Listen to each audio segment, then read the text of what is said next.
My name is Mason Mishael, and this is my review of Shoot, Edit, Share. So this first chapter basically covered the general concept of filmmaking. It went over visual storytelling, how to plan out a video, and the difference between shooting in the studio and shooting in the field, among other things. I'll be focusing on the last concept. In the studio, you have the advantages of controlling the environment and not having to move equipment around. You can also shoot in front of a live studio audience. However, shooting in the studio can have its drawbacks. The set may not look very real, and you have less options for shots. When shooting in the field, you have a set that looks as real as it gets, and you can create virtually any type of shot. Unfortunately, in the field, you can't control the weather, sound, or lighting. I like how this chapter took a simple approach to introducing the world of filmmaking. It kept it from being too overwhelming or intimidating. To play devil's advocate, this chapter wasn't very in-depth.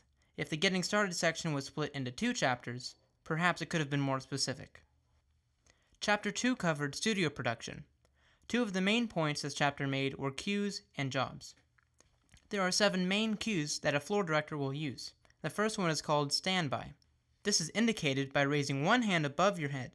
This means the production is about to start. The second cue is called cue talent and is indicated by pointing at the talent. This basically tells the talent to begin.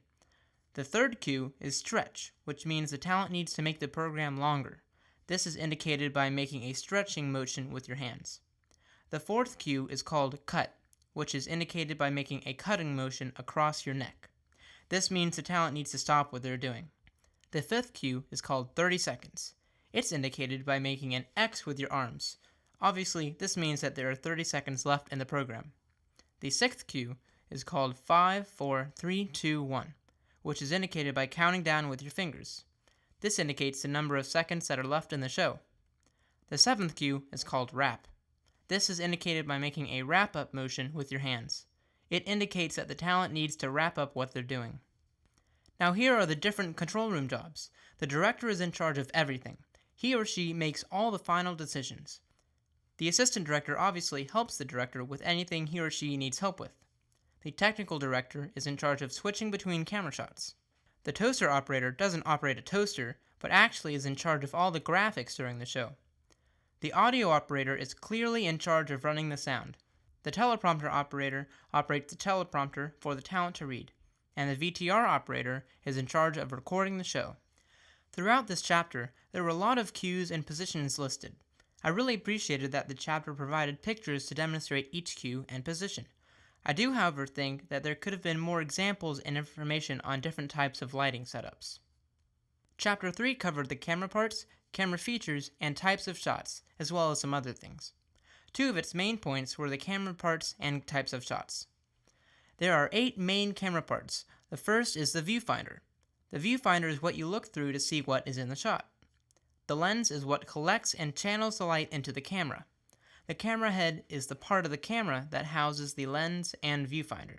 The teleprompter, which is usually used on studio cameras, allows the script to be projected in front of the camera lens for the talent to read. The steering ring, which is also usually just on studio cameras, helps to move it around. The pedestal, also usually on studio cameras, is the base that the whole camera is mounted on. Now the zoom control allows you to zoom the frame in and out. The focus control allows you to focus the frame of the picture. There are 5 common types of shots. The first is an extreme long shot, XLS or ELS for short. This shot is very far away from the subject and is generally used to establish a location or situation. A long shot, or LS for short, is only somewhat away from the subject. This shot is used to show a little bit more detail than an extreme long shot. A medium shot, MS for short, brings the viewer closer so they can see more details of the subject. A close-up shot, CU for short, is generally close enough to fill the frame with the subject's face. An extreme close-up shot, XCU or ECU for short, is even closer than a close-up shot and provides intimate details of the subject. Since this chapter was all about the camera and different shots, it would have been helpful to include how to use the phone in place of a camera. I think a section about a minimalistic approach, including just a phone and a small tripod, would have done the trick. There are also many different cameras that can be used in a professional production. I would have liked to see a list of maybe 5 to 8 of the most common cameras and a description of each. Chapter 4 covers sound, including the different types of microphones, pickup patterns, levels, and more. When recording audio, you have a couple of things to think about. The type of microphone is one of the most important. The main types are handheld, lavalier, headset, shotgun, boom, and an on-camera mic. A handheld mic is usually used by talent or in-field reporters. A lavalier mic is attached to the talent's jacket or shirt. A headset mic is usually worn by the talent in a loud environment. A shotgun mic is generally used to record sounds that are farther away or to pinpoint a specific sound. A boom mic is used if the talent needs to be mic'd up close, but the mic operator can't get close. An on-camera mic is just the mic that the camera comes with, but they are not the ideal mic to use. Another important thing to consider is the pickup pattern. There are 3 different pickup patterns that this book covers: cardioid, supercardioid, and omnidirectional. A cardioid pattern is shaped like a heart. A supercardioid pattern is like the cardioid shape but more pronounced. And an omnidirectional pattern is a complete circle. Keep in mind these shapes only look 2-dimensional, but the actual pattern is 3-dimensional. The decibel level is also extremely important. To adjust the level correctly, headphones should be worn to be able to hear the audio being recorded. When doing a mic check, the level should not peak. Peaking can't be fixed after it's recorded. You shouldn't ride the gain either. That means the gain or signal strength is being adjusted constantly. Doing this will make editing very difficult. This chapter was lacking some significant topics. The difference between dynamic and condenser microphones was never mentioned. Each is used for different aspects of recording, which would have been very helpful. The list of pickup patterns was also lacking some information. For instance, in the type of mics, shotgun was listed, but in the list of pickup patterns, the shotgun pickup pattern was not. Chapter 5 explains how to tell a story with a few rules such as the 5-shot rule and the 5 W's and H. The 5-shot rule consists of, you guessed it, 5 shots. So you need a wide shot that shows where the scene is taking place. Then you'll need a medium shot of whatever is happening. Next, you need 3 close-up shots. These 3 shots need to cover what is happening, how it is happening, and who is doing it. Then you'll need some extra shots to make things interesting. Be sure to get the over-the-shoulder shot that links the 3 previous shots. You'll also need an unusual side angle or low-angle shot. This can be a medium or close-up shot showing details of the story. Another way to help tell the story is to use the 5 W's and H. These are who, what, where, when, why, and how. To tell a story, you need to know who is involved, what happened, where it took place, when it took place, why it happened, and how it happened. I like that this chapter was able to relate the methods of storytelling to an average person's life. For instance, the tell a friend or tell your mom method was helpful. It allowed me to compare telling a fictional story to telling a real story. Chapter 6 is all about shooting video and field production. 2 of the main points that Chapter 6 covers are composition and framing and shots that help tell the story. There are a lot of things to consider within composition and framing. First of all, you need to have balance in your frame. By that I mean there should be some type of symmetry or asymmetry. Another way to organize the frame is to split it into thirds. This is called the rule of thirds. Also consider headroom. Headroom is how much room there is above and below the subject's head. Nose room and lead room are also important. Nose room refers to how much room there is in front of the subject. Lead room is similar, but it refers to how much room there is in front of the subject when they're moving. Frame within a frame can be pretty interesting when done right. Basically, part of what is in the shot creates a border inside the frame. Cutaways are simply shots of other action. Now, jump cuts can be interesting. They are a sequence of shots of the same subject. Background is pretty easy to understand, but should not be overlooked. The setting behind the subject is very important. It sets the mood for the scene. When deciding to shoot your video outdoors or indoors, there are some things to consider. If you're shooting outdoors, you'll have to stay updated on the weather. Be sure it's not going to rain, snow, or be too windy, unless that's what you want. If you're shooting multiple shots in the same scene, make sure the lighting is the same. Clouds can easily move and change the lighting. This can cause unwanted continuity errors. When shooting indoors, take a moment to make sure that there isn't anything distracting in the shot. If there's too much light, try closing some blinds. And try not to record near any air vent. It may turn on during the shooting and ruin the take. This chapter seems to go in depth a little more than others. It provides a lot of helpful tips on what to consider when shooting video. And there are some examples of everything it mentions, which makes the content very easy to understand. Chapter 7 talks about editing, nonlinear editing to be specific. Two of the main aspects that Chapter 7 covers are continuity, focused on video, and audio editing tips.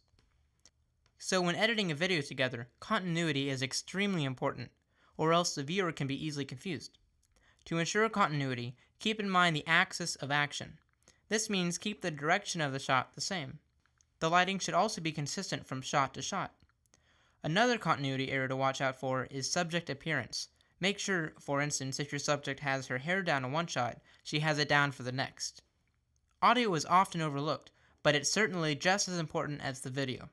Be sure to check that your audio levels are consistent within your project. When editing your audio, there are 5 main different ways to improve it. You can add music in the background, which helps to convey the mood. Crossfading is overall a helpful technique in anything you do. This covers the ends of each audio file and creates a smooth transition. Make sure you don't forget about natural sound, or nat sound for short. Natural sound is any sound of the environment from the shot. This helps give the viewer the feeling of actually being there. Displacing audio is when you replace one section of audio with another section. This can be helpful when your nat sound has something you don't want, but another section of nat sound will sound just as good in place. Layering sound is pretty self-explanatory. This involves playing multiple sounds at the same time.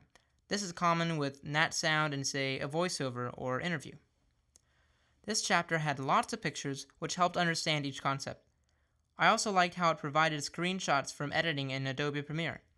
My only grievance with this chapter is that there was only one QR code for audio editing. I would have liked to have a QR code for the other audio editing aspects, such as using nat sound. Chapter 8 is all about graphics. The points I'll be covering from this chapter are types of graphics, a chroma key, and key design principles. There are 4 main types of graphics.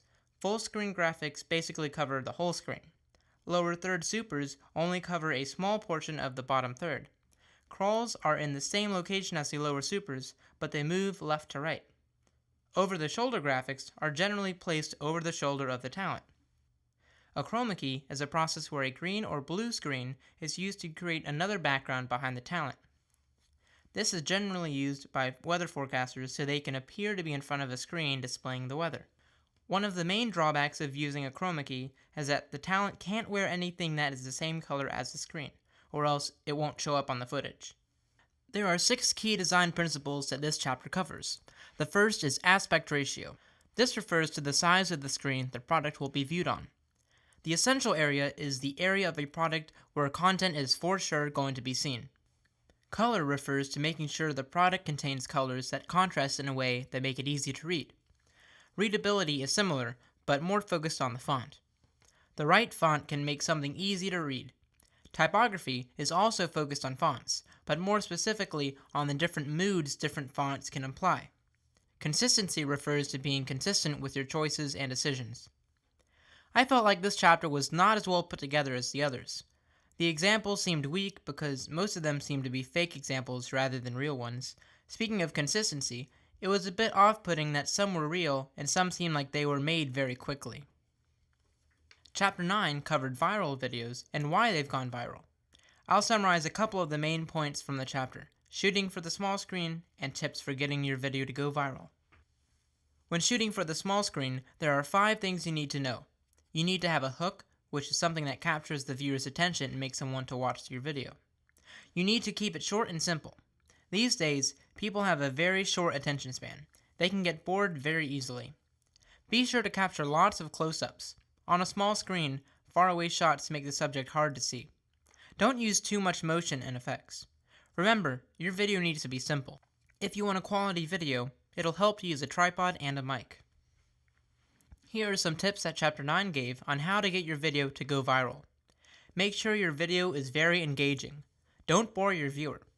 Try to keep your video informative and inspirational. As I said before, your video should be really short and simple. Implement active promotion. Get your video out there. Get as many people to watch it as possible. be sure to have a likable message. This chapter was very informative and included a handful of real examples of viral videos and why they worked. The examples were probably the best part of this chapter because I could relate to them, and I enjoyed reading about each one. I also really liked the tips for getting your video to go viral because they made a lot of sense and clearly worked for the examples given. Here's what I thought of Shoot, Edit, Share overall. The chapters aren't too long and the language isn't too technical, which makes it pretty easy to read. The book is under 200 pages, which means it can be read in a matter of hours. This keeps it from being a daunting task. Each chapter boils down the important topics of each subject so that they are clear and concise. This allows even beginners to understand the content right away. Another way Shoot, Edit, Share helps readers understand is with the visuals. There is at least one visual on every page. That was very helpful.